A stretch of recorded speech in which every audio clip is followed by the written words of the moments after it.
Hey everyone, Sarah here from Dirtying the Frame podcast. I have some exciting news to share with you. Dirtying the Frame is now available as an audio podcast. You can listen to us wherever you get your podcast, Apple Pods, Spotify, iHeart. We are there, so if you're sick of watching my face on YouTube, you can listen to my voice in your car. Thanks, guys.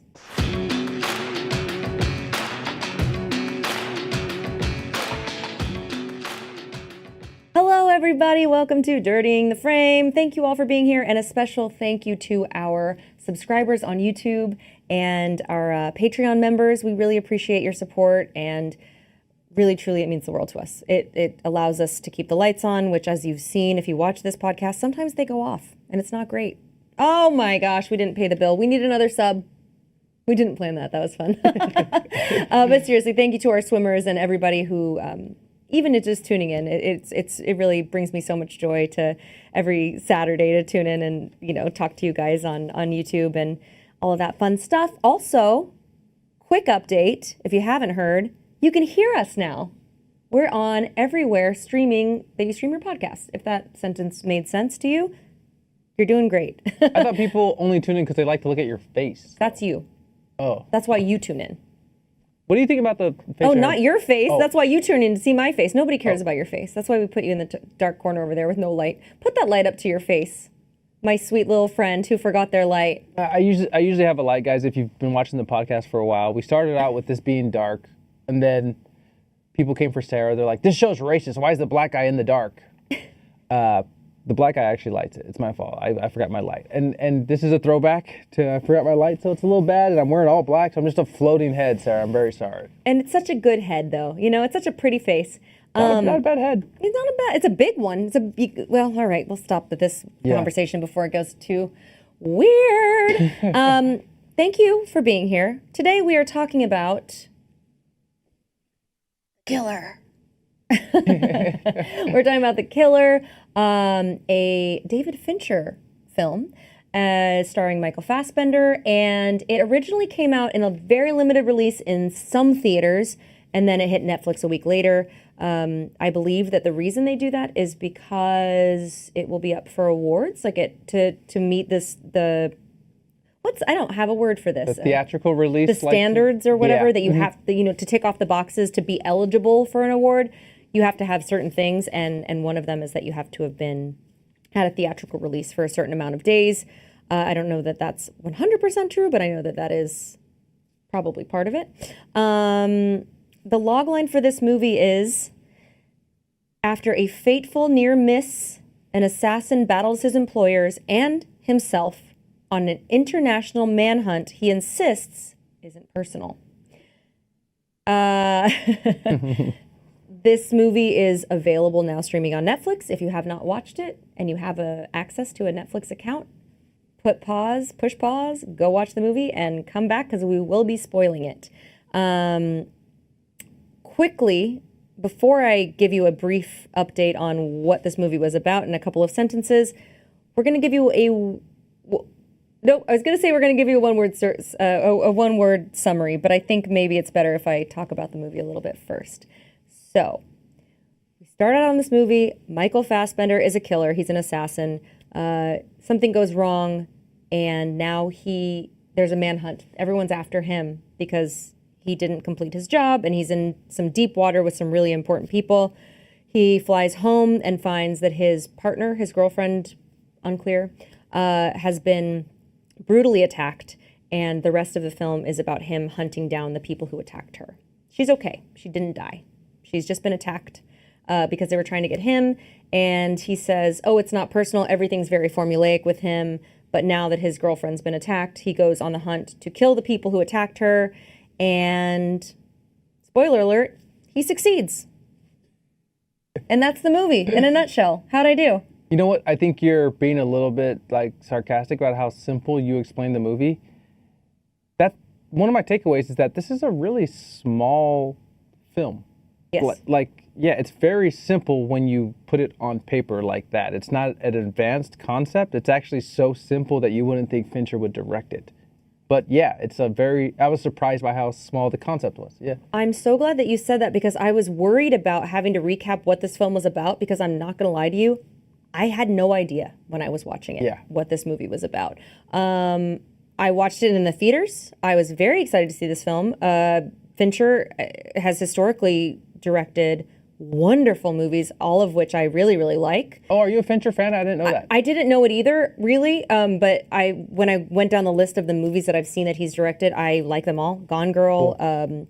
Fight Club, probably... Soul Plane, right? Did he do Soul Plane? Mm-hmm.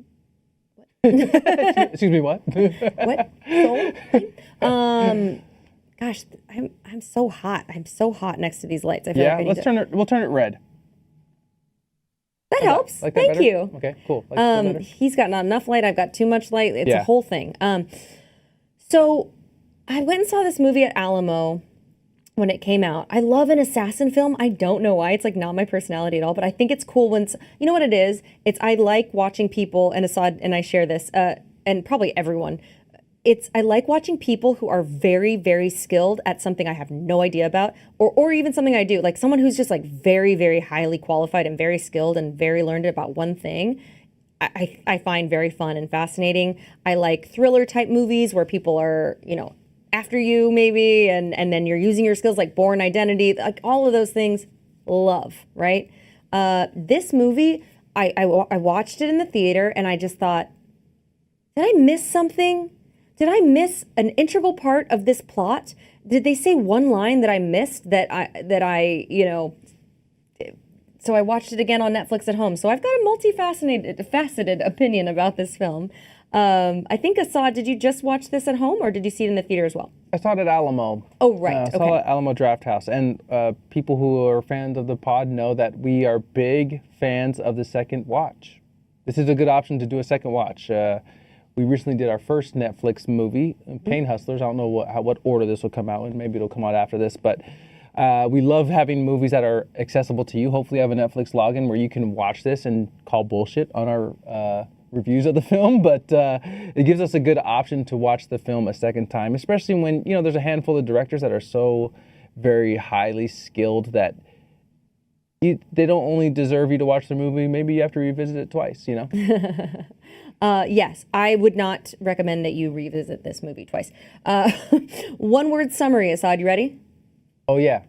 We pick one word, guys, to describe this film. We say it at the same time. First time we did this, we said the same word, right? Mm-hmm. Okay, you count down. Ready? Mm-hmm.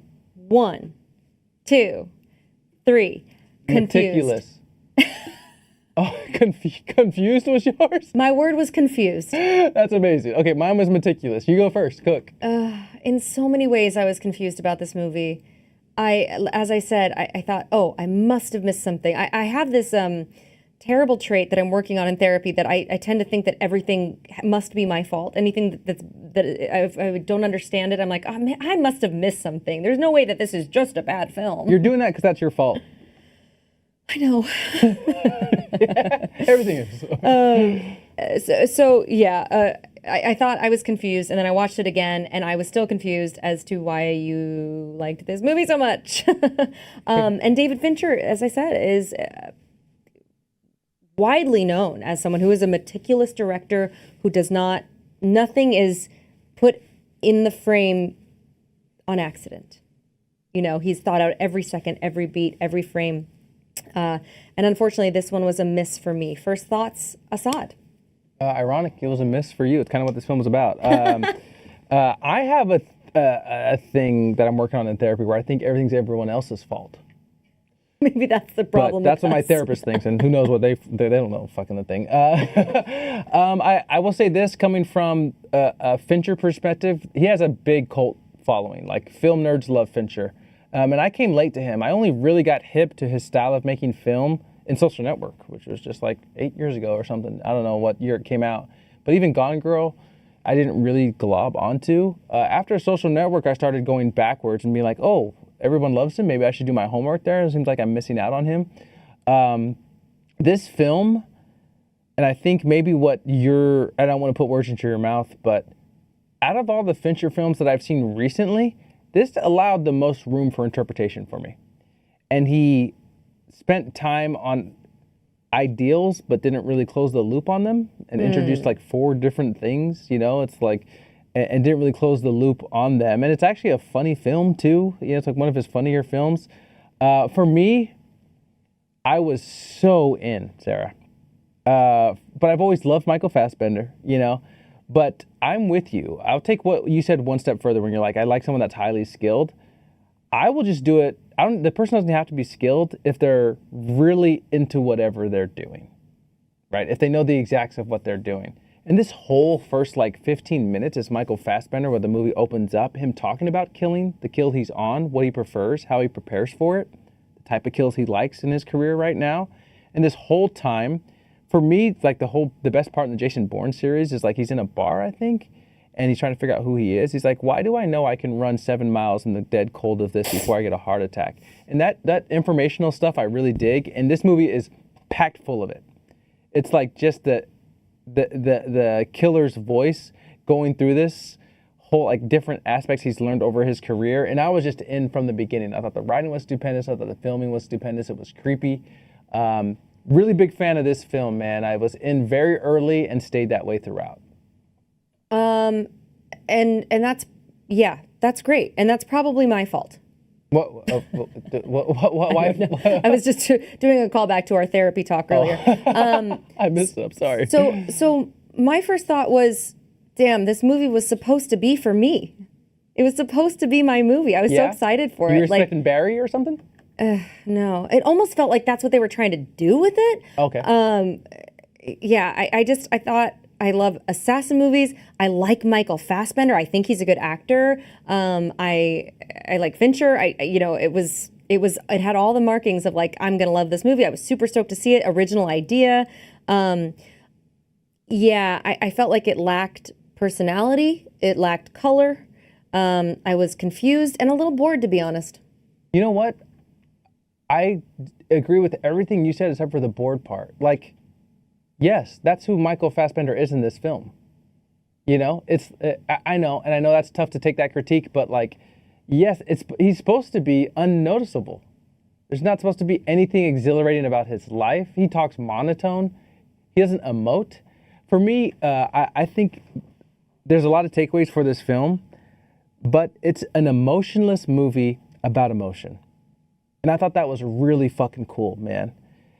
I thought, to explain, like Sarah did well, Michael Fassbender's job, you first see him at, and he's so meticulous, you never think he's going to mess up this job. He's supposed to assassinate someone, and he hits a woman on accident. He's like, oh, fuck. And then you get the ripple effect, because he's so good at his job, that he's got to exact revenge on the people that hurt his girlfriend. And he's been emotionless his whole career.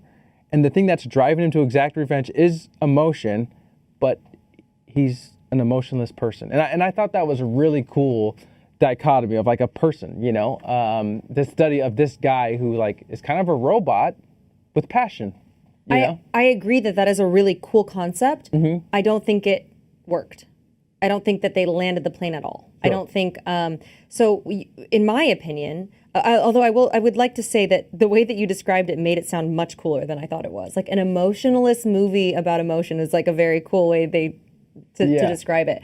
I think that you've got this man, right? So the first scene, he's doing the thing that Asad was talking about, the Bourne identity, like Jason Bourne does, where he's just talking to us, the audience. He's narrating, right? We see him, and you're hearing his voiceover about these rules that he has to follow to be great, to be an assassin, to do the things that you have to do. And he keeps saying, this is what you have to do. This is what you have to do to be me. This is what you have to do. And then he just doesn't. I'm so confused. He's not good at his job, seemingly. Right? Yeah, he's not a great It's so assassin. Weird. It's he's sitting there telling us what you have to do to be great, and then he's not doing any of the, he's not good. It's crazy. The things you're bringing up are the reasons I like it. Yeah. He says that this had some of the best writing that I really globbed onto. He says, from the beginning of history, the few have always exploited the many. This is the cornerstone of civilization, the blood in the mortar that binds all bricks. Whatever it takes, make sure you're one of the few, not one of the many. And every piece of advice he's giving you, he's just contradicting. He ends up being one of the many in this film, and he's telling you not to be one of the many. and he's telling you how easy this job is that he fucked up, you know? And I think what hit me, a couple reasons here, and I'll try to be concise about it. One, I likened it to making art. And I thought Fincher was talking about directing film in this, you know? He's like, I will give you hit after meticulous movie, and if I miss once, the ripple effect is crazy, you know? And at this point in David Fincher's career, the only thing we'll remember because of how fast food we are with movies is like, oh, I didn't like his last film, you know? And David Fincher's like, bro, I've been sitting down in an old WeWork apartment trying to assassinate you for the last 7 years, and I missed, you know? And then now this is the ripple effect. Ooh. And he's talking about how much it takes to be, for me, how what it takes to be a master at your craft. But being a master at your craft doesn't omit you from error. And sometimes with what you're doing, depending on your career, your one error could be defining or could be earth-shaking, and people could be hurt because of it, you know? And that's how I was feeling while I was watching it, and it was really speaking to my soul, you know? Well, I think that is so interesting. Like the way that you described, if that is what the subtext was, is so fascinating and really, really cool way of storytelling. I think the thing that missed for me is that you never saw him being great. Like to me, that the way you're relating, like he's an assassin of movies. Like he's directing, he's sitting there, he's miserable, he's living this kind of like shitty life so that he can make this great art, and he's alienating people and he's alienating himself. And he's doing all these things so he can be really fucking good at his job. And then he missed once, and all anyone's going to remember is the miss. And now everyone's after him for the miss. Really cool concept, right? Just the execution wasn't there for me. I never saw this man executing at his highest level. I never saw this man sacrificing. It just jumps. And I'm not I'm not a person who loves hitting the audience over the head with like information so that they understand it. I love the idea of like dropping you straight into the middle of a movie, into the middle of a character's life. But there are tools and there are ways that the directors can, I think, drop little nuggets of like, oh, this guy must be really good at his job because this one line that somebody said in passing. Does that make sense? Like, I don't need a full backstory. I don't need another hour added onto this film of him doing successful, like, shooting just like, cute, hey, look at me, I'm the assassin. No, I don't need that. I need just one or two lines to make it make sense. Like what? Sorry, I'm trying to follow you here. What I'm saying is, we don't see him being good at his job ever. We only meet him when he's missed. We don't meet his girlfriend. I didn't even know it was his girlfriend until you and I were talking about it afterwards. And I was like, can you make this make sense to me? I don't understand what his motivation was. When I saw it in the theater for the first time, the part that I was confused about was who he was going after and why he was going after them. Because the way I understood it, after he misses the shot, as we talked about, and he's on the run now. He's like, oh shit, like I'm gonna get pinched. He's on the run. He calls his handler. His handler's like, okay, we'll try and defuse the situation. And then he flies home and finds his house has been broken into. And he goes to the hospital and sees this girl who's like in a coma. We don't know his relation to her at all. And then there's some young guy who comes up to him and fills him in on what happened, kind of. He's like, oh yeah, they came and attacked her and she said they could have done worse. Like, I can't imagine what would be worse than that. And then he just is like, it's okay. And then he like leaves. And I have no idea who this person is, who she was to him. I thought that they were people who kind of like watched his house while he was out of the country, like family friend, you know, like kind of a thing, like a young man and woman who were maybe together and she just like watched the house. And then he was off murdering people. I didn't have any connection to this character, Fassbender's character. I didn't care about who he cared about. I didn't understand why he cared about him. It just felt really loose and sloppy, which is not Fincher to me. I feel it. Yeah, I think I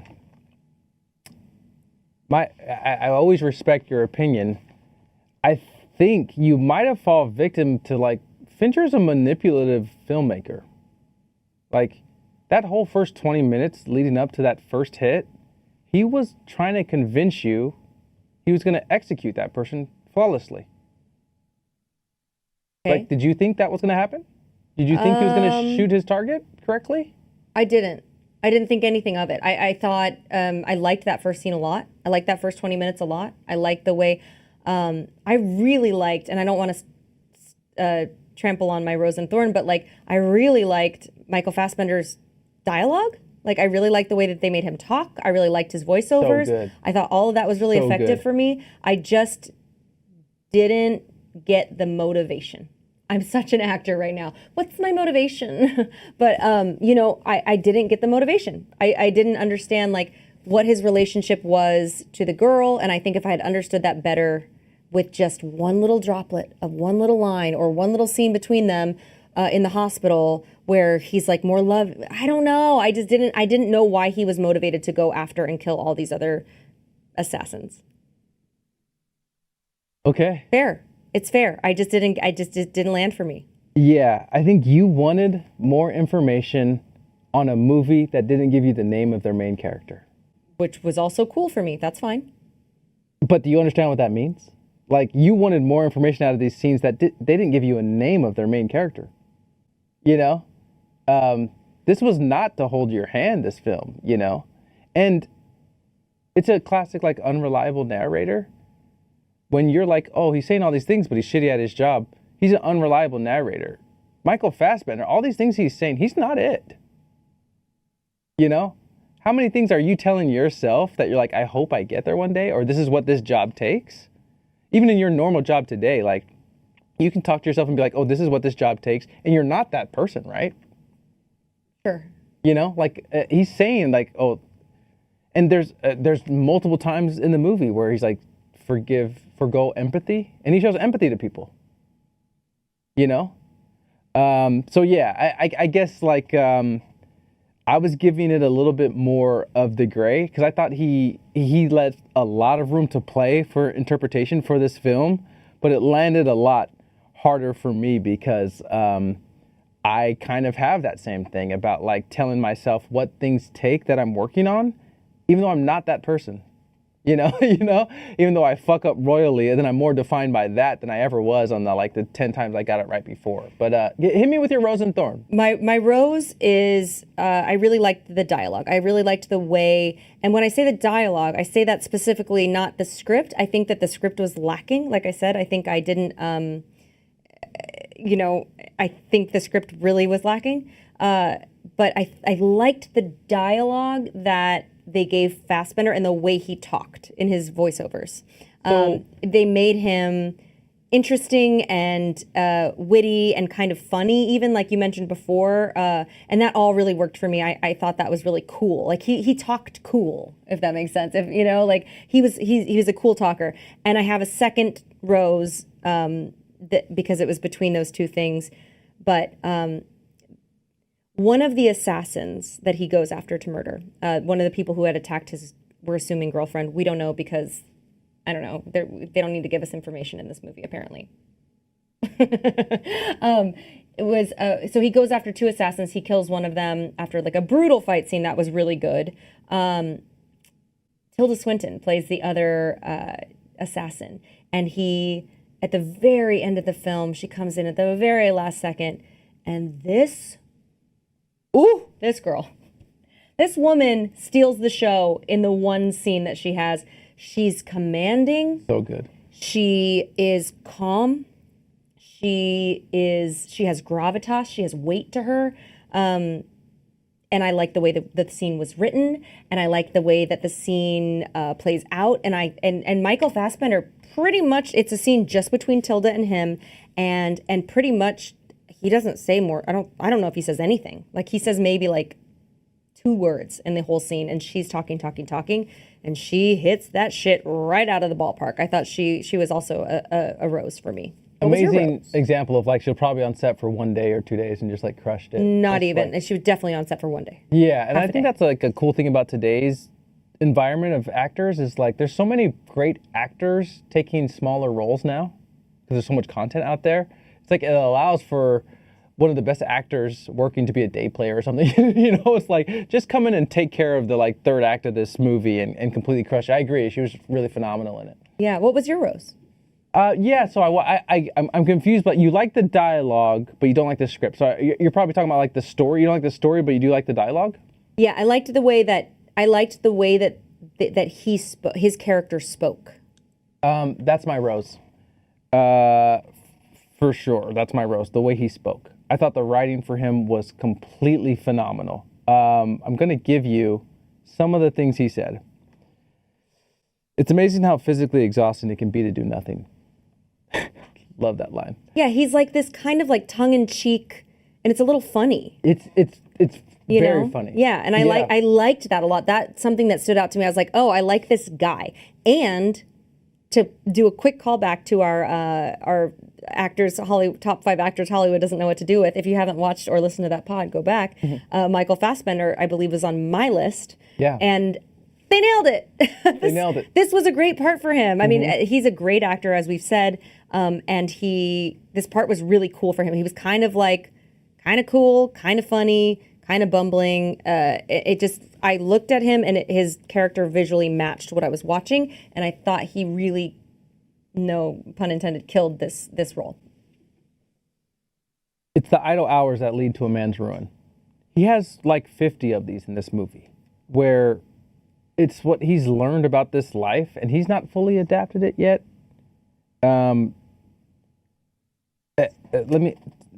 Let's give you some other stuff here. Did you get an advanced copy of the script? How are you finding these notes? Of the many lies told by the U.S. military-industrial complex, my favorite is still their claim that sleep deprivation didn't qualify as torture. Boy, I feel you.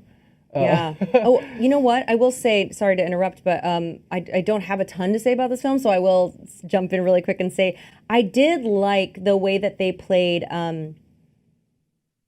He mentions that he hadn't slept a lot in the hours leading up to his job, right? So that's part of the assassination job is he's got to like surveil. He's just got to surveil and surveil and surveil this apartment until this Mark comes home or whatever.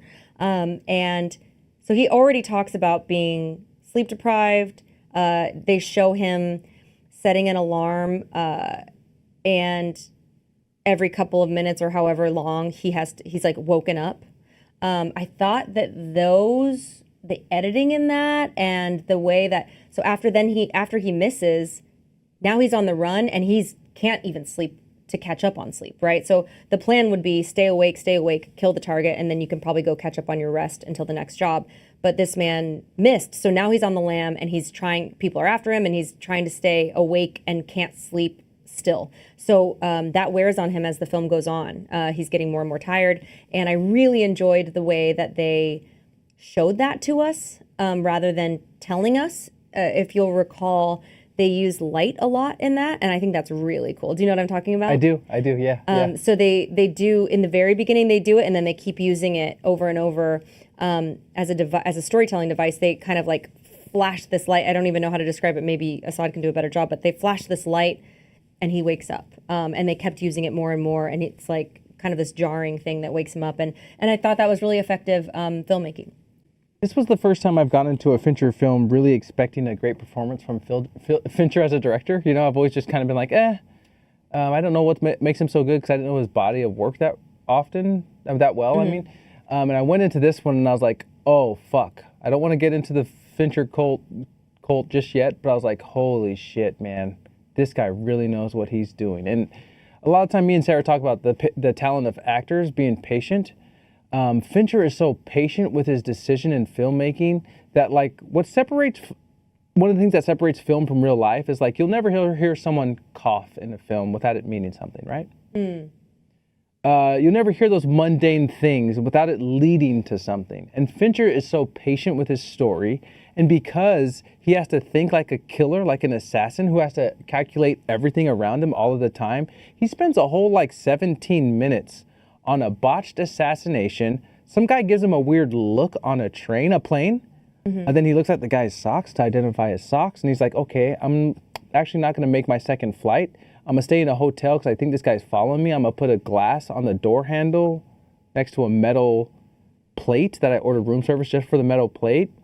And all of that is leading up to, oh, this guy's going to fight him in the lobby when he sees him. You never see that guy again. Mm-hmm. And that's such a good example of like, he's taking time to really distinguish where the killer is and what kind of person he is. He's actually giving you these breadcrumbs that any other director would put that in there to lead up to another scene, and you just never see it happen again. To me, it's like really knowing the character and really gutsy filmmaking, man. I was really in on this movie. I think maybe we'll spoiler alert of my favorite movie of the year that we've seen recently, but this was definitely up there, man. I loved how sterile, how cold this was, how if a trained assassin made a movie, it would feel like this. There's no hugs, there's no kisses, there's no over talking in it. It's like, this is direct, you know? And we get to the point, and all of his talking sounded like he was trying to convince himself the whole time and talking about something that he wasn't. So that's a really good point. He does say that after, and I thought it was really weird, but when he put it like that, I'm like, okay, yeah, that makes a little bit of sense. Like, he'd always be like, this is what it takes. Yeah, and he's trying to convince himself. I was like, why does he keep saying that? Yeah, as an audience member, you think he's trying to convince you. Like, this is how hard my job is. And that's not the case. You know, the audience member doesn't exist in the film. You know, he's like trying to tell himself, you know, like it's like the same as when you run, Sarah, and you're like around the corner. Come on, keep going. And you're like telling yourself aspirational things, you know, because that's what it takes to finish this run, not because that's who you are, you know? Usually when I'm running, I'm like, this fucking sucks. I fucking hate this. Where's the runner's high? I've never felt a runner's high. This is all bullshit. It's a conspiracy theory to get you to run. Big run. It's big run. It's big run trying to get me to run more.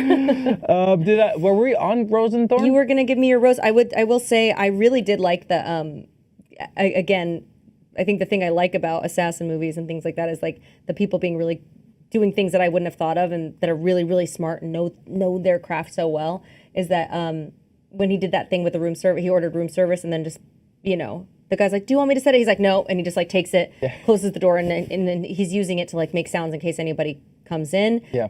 But then he doesn't even sleep in the bed, I believe. This is when the lighting trick came in, where he was sitting in the chair with the light on. He did. And again, adding to that not sleeping thing. So yes, that worked for me. I thought that scene was really cool. I would have loved to see a little more behind the curtain of you know what somebody who's highly trained in this profession would do. What is your rose, Assad? There's a couple things that I will say I like in film that I don't like in film, and there's some things I don't like in film because how do I say this? I'm sorry. Because the quality of filmmakers aren't giving it to me. Mm-hmm. So I tell Sarah all the time, I'm like, I don't really like action movies, man. And the truth is I do like an action movie, but it's so rare someone gives you a really good action film. Did you think this was an action film? No. Okay. Sorry, and I forgot you actually did tell us your rose was the dialogue as well, and you started reading the script. Yeah. I wanted to highlight this part as well. So I really do like action films, but it's just rare that someone is like good on the choreography or does something creative. Like to me, Inception was like a fucking brilliant action film, you know? That was actually thought put into this action film. And for me, the craft David Fincher has in his films, no one really touches action scenes or fight scenes if you don't really know it. That's like you usually hire choreographers and stuff like that. And David Fincher, for the first time for me, shot an action scene when the killer goes and gets this brute from Florida that beat up his girlfriend, and you never even see the brute. He just looks big. The sound design's amazing. It sounds like an elephant's charging him all the time. And it's dark silhouettes fighting, so you don't ever get to see his face. And this action scene, I can't tell you the last time I've seen such a good action scene filmed. And David Fincher's not an action film director, you know, like he doesn't do that, but he's so good at his craft that when these guys are fighting and you get the like physical nature of how big this guy is, when they're slamming into walls, Fincher's either shaking the camera or he's doing it in post. And I've never seen something like it. And you're just like getting the full effect. It feels like the intended use of like 3D glasses to make you feel like you're more into it, you know? Yeah. And I just wanted to highlight how good that action scene was. It was the only action scene in the whole film. Yes. And I'm like, Fincher, I know you're fucking really perverted and deluded and like insane and you want to make all weird movies. Will you just give us a full action film? Like, can you make a Bourne film? Because that was fucking amazing, yeah. Well, he did do Fight Club, right? And Yes. Gone Girl, there's also like a pretty brutal action, like a fight that scene. one's tough. Yeah. So, and I think this was in line. Now that it literally just popped into my head as you were saying that. I remember watching this film, this scene, and both times being like, "Oh, it's so gritty. it's Right? brutal." It's like gritty and it's brutal is the word. And Michael Fassbender, as you mentioned, the man he goes to. I don't know, kill. I was gonna say beat up, but they talk about, they're like, oh man, you know, basically like he's on steroids and he's all jacked up and stuff. And Michael Fassbender's a pretty small man. Like, Yes. like he looks like he does yoga. He doesn't look like he's lifted a weight in months, you know. Yes. And seeing him just get pushed around by this dude for 10 minutes was pretty intense. But I think now that you mention it, like in Gone Girl, in Fight Club, which I've seen each one or two times, not an authority, but it feels like the fight scenes in those are pretty realistic, in my opinion. I've never been in a fight, so I don't know, but they seem more than like fight choreographed to look cool for the camera. They seem like really brutal. Like the punches are like the sound design and everything seems really, really like harsh. If that makes sense. So I think that. That's a good point to bring up, and I thought that scene worked. What's your thorn, kiddo? My thorn is that the story didn't feel developed enough for me. I needed more background. The whole thing felt a little thin, and I also wanted a little more action and a little more plot. I wanted more assassinations. I wanted him to kill more people and it to be more in that vein. So I thought the story was thin, and I would have liked a little more action. What's your thorn? Gosh, I searched for trying to have a thorn here, man. I guess like it's a compliment to the film, but I wanted it to be maybe a tiny bit longer. I was expecting like a 2.5 to 3 hour movie, because it's Fincher. But like I just maybe the runtime. I was really in it. I was like, man, I could have 30 more minutes of this. I wanted to highlight another part of like how bad he was at his job. Remember, he hits the guy, the person that like is kind of his like dealer for deals to kill people. Once he goes tits up on his first job, the guy that assigns him his job hires people to kill him, and Michael Fassbender sees him and stabs him with a nail gun or a staple gun in the heart. Mm-hmm. He's like 50-year-old man, 3 nail guns to the heart. I should give him 7 minutes to live, and then he dies like 30 seconds later. Michael Fassbender's like, oh fuck. Oh, I didn't catch that at all. I remember him saying that line of like, oh, it should take.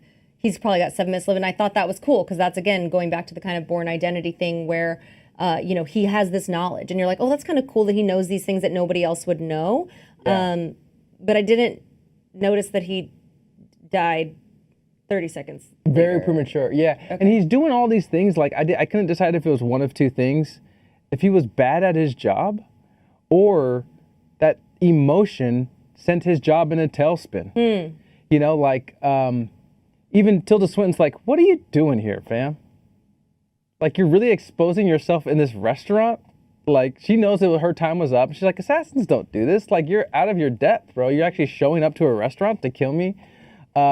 Even the lady that was like, hey, don't vanish me, who was the secretary for the guy that hired all the hitmans. He's like, he even showed her empathy. Yeah. She's like, no matter what, like, and he made it look like she fell down the stairs. He broke her neck down the stairs, So he's breaking all of his rules that he's telling you not to. And he's like, don't show empathy, forego empathy. And he's still doing it. And I don't know if that's because he's not a good assassin. 1. 2, maybe that person doesn't even exist in real life because we're all human, even the most cold-blooded assassin. Or 3, emotion got a hold of him. And now his life's in a tailspin, Well, you just nailed why I didn't like it, right? Because I want to know, I kind of wanted to know that. And again, I'm not that person who's like, I need you to spell it out for me because I hate that movie as well. But I'd like to understand it a little bit better. So is he the fumbling? Is he always like this? Is he Barry? You know what I mean? Like, or is he like this kick-ass, really great at his job until something happens to someone he cares about? And I like that thought, and I know you really like that concept of like, can you be a good person or be a person who's like present in relationships with their family, with their partners, and also be the best at something and also be the best at your craft. Yeah. And so if that's what we're trying to explore here, cool, great. But it just didn't come across to me. I feel you. So that's kind of I know you're maybe struggling to understand what I didn't like about it, but that's exactly why. Like I wanted to know, it needed to be a little more fleshed out for me. I will give you a gummy rating. Hit me. I'm going to give it 4.5 gummies. 4.5. A lot of gummies. A lot of gummies. I do not recommend that you go see this movie. Do I ever not recommend not that you go sober see this movie? anyways. No, you don't have to go anywhere. Just sit on your couch. I don't recommend that you see this movie. No. I think that it just missed me, is my guess. I think that people will probably really like this film, and I always say this, and rarely people listen to me. I would love for you to tell me, like, especially with something like this where Assad and I are so far apart on it. And I really do think that, Assad, you and I should probably switch chairs, because I think I'm in the curmudgeon corner today. That's okay, man. That's good. Usually, like, we spend so much time together, Sarah, with these movies and doing this pod that we have the same opinion. It's nice. It's good to have, I mean, because we're really far off on this. This is like my second favorite film of the year. Ooh, God. Like, I think it's like, and guys, if we have any film nerds, like, David Fincher really spends time about the capitalism in America. Like, you'll see, like, just commentary on McDonald's, Starbucks, WeWork, Amazon. How he's like copying fobs from Amazon. Like, how easily this has made our lives. Like, and he's left so much room for you guys to interpret. And it's like, Fincher's such a pervert. You're just kind of like, oh man, I can play with all of these thoughts. He also, the lines of, like, if you've traveled a lot, he's like, man, New Orleans. I like that one. The city of 5,000 restaurants and one menu. You know, like, he has so many good gems like that. That I think there's so much brilliance packed into this. And Fincher's accomplished so much in his career that he's like, I'm actually confident in making this movie bare bones. I'm not even going to give this guy a name. No one has a name in it, you know? He's like, and I'll let you guys figure out the rest. And it hit me at a good point in my life, so. Yeah, just missed me, but that's okay. Dude, we got some good trailers in this movie, though. Let's do it, man. Which, again, as if you're watching this on Netflix, which I did the second time, I did try to like this movie. I did try. I think that you didn't get any trailers, but we saw it at the theater. So my most excited to see, this is cool. This one looks really interesting, and I'm really hopeful that it succeeds, and that I'm just hopeful that it's a good movie. I don't know that it'll do like a ton of money at the box office, but it's called American Fiction, and I'm going to give you the log line because I hadn't heard of it before I saw the trailer here. A novelist who's fed up with the establishment profiting from black entertainment uses a pen name to write a book that propels him to the heart of hypocrisy and the madness he claims to disdain. So this is cool. So it's Jeffrey Wright, who...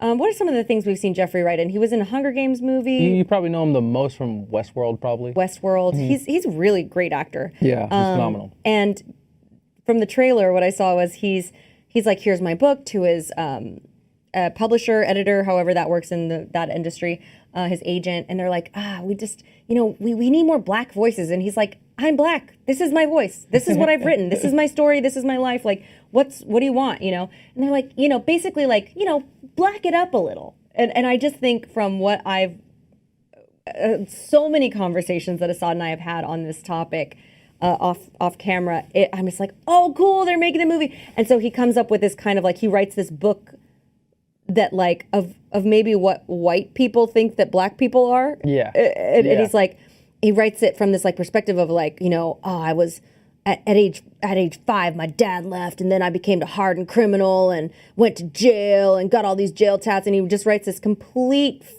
fake story that he's made up, but then he has to do it, and it goes.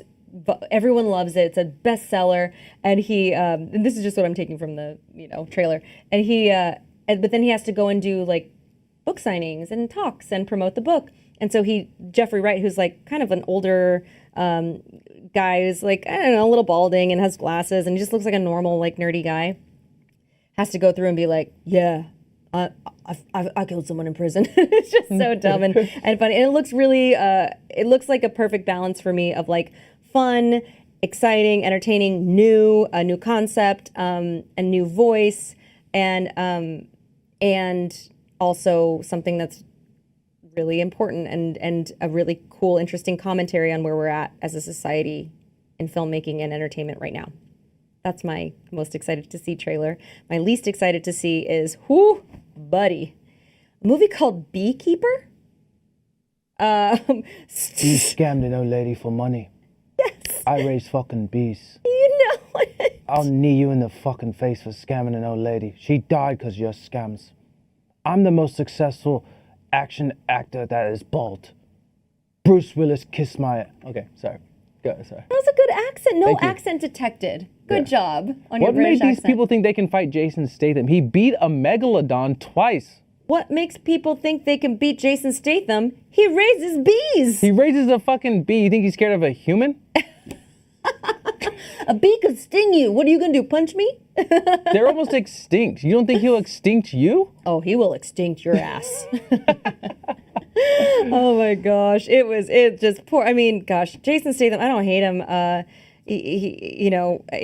This seems like we're really running out of roles for Jason here. I think he's good at being that actor who's like, I know what my lane is. I'm staying right in it. And it works great for me. And it works great for Sarah as well. I like him in those roles and I'm happy to see him do those things. But The Beekeeper, here the logline is, I don't know. In The Beekeeper, one man's brutal campaign for vengeance takes on national stakes after he is revealed to be a former operative of a powerful and clandestine organization known as Beekeepers. But he's also a beekeeper in like a bee suit with bees and everything. Oh, it looks crazy bad. It looks crazy bad. The logline is be there or be squared. That was so weird. You made that up, you silly goose. What are your trailers that you Instead like of telling you, I think I would reenact it. If you don't mind giving me a serious face to camera 1, and then when I switch, will you give me a serious face to camera 2? Here we go. This was my favorite trailer.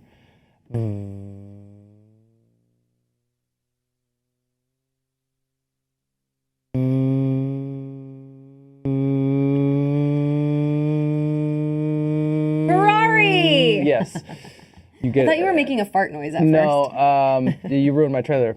When you get in my cars, you win. I thought that was really cool. I'm pumped for that. The only thing I'm not a huge Adam Driver fan, but put me in a movie about cars that go fast and vroom vroom, and I like it. Really technical breakdown there. I like a vroom vroom. Fast and Furious to whatever that Matt Damon Christian Bale shit was. I've seen that 20 times. I think that was also called Ferrari. And then he also... I love that fucking film. That was my favorite. I'm pumped for that. And then I got Next Goal Wins again that I didn't really love. Yeah. So. May I quickly tell an anecdote about a clip that I saw of Adam Driver? I don't know if you saw this, Assad. He was, I think, at a screening for Ferrari. They do like press screenings and also, I think it was a press screening. And some Italian, I think, reporter was like, hey, Adam Driver, what do you say to the people who say that, like, especially the car crash scenes and, like, the car scenes are kind of, I'm paraphrasing here, but are bad. Like, they're not really well done. They're not, it's not working. Adam Driver goes, fuck off. I don't know. Next question. Yes, Adam. Yes, King. Yes, Adam. Okay, Adam.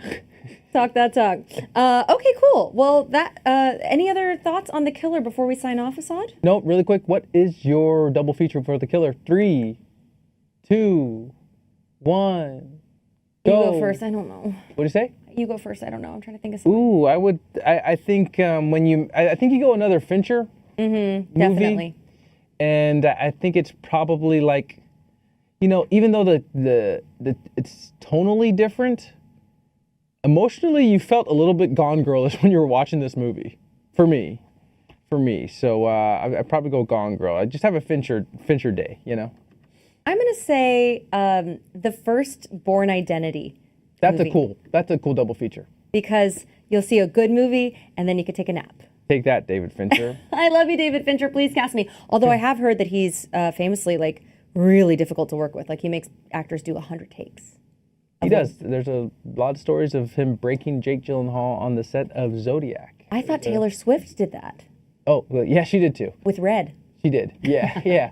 Famous story that Matt Damon told on the Bill Simmons podcast was like, he was mad at a background actor who didn't know how to walk. When he called cut, a makeup lady came up to Ben Affleck on the set of Gone Girl to do his makeup, and he's like, "Yeah, that's how you walk. Why don't you walk like her?" That's like, yeah. All right, man. He's right. meticulous. Yeah, he's the killer. And so good at his job most of the time, but he missed on this one. Missed on this much one. like Missed on this one. the killer did. Yes. Thank you all so much for watching. Sorry I was a curmudgeon on this one, but come back next time and I'll probably be happy about a movie again.